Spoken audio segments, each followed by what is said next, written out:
The mainstream media in this country is fundamentally broken. And I know because I have a master's degree in journalism from Columbia University.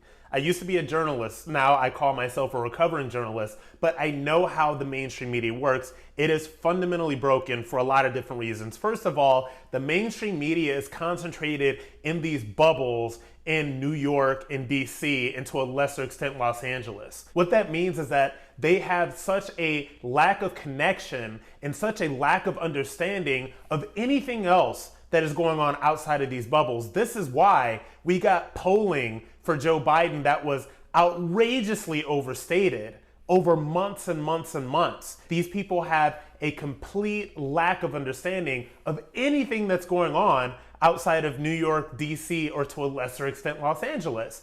The media and the mainstream media is fundamentally broken. So these people who don't have any understanding about why people would vote Trump, about why African Americans would vote for Trump, why white men would vote for Trump, why any American would vote for Trump, sit there in their ivory towers in New York and DC, and they pontificate about why they think that these people vote the way that they do. And of course, it's always racism, it's always white supremacy, it's always those same buzzwords that they lean towards. Now, they have had 4 years to get this right because they got shocked the first time in 2016.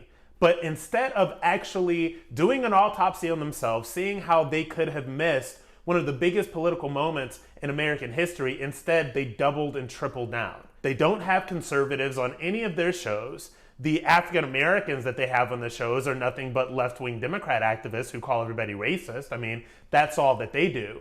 So you have a mainstream media that is fundamentally broken because it doesn't understand the real world out there. Not only do they not understand the real world out there, they do not look within themselves to realize how they could have missed so many different moments, and they continue to not look at themselves and see how they could have missed this many moments. So my advice to you, when it comes to the mainstream media, stop watching it. The only way that we can all teach them a lesson is to lessen their impact. So if you stop watching it, stop sharing it, stop tweeting it, and stop giving it as much attention as we give it right now, maybe their numbers will go down and they will be forced to have a reckoning with themselves, because until then, they will never do it. And we will get the same crap that we've been getting for the past 10 years.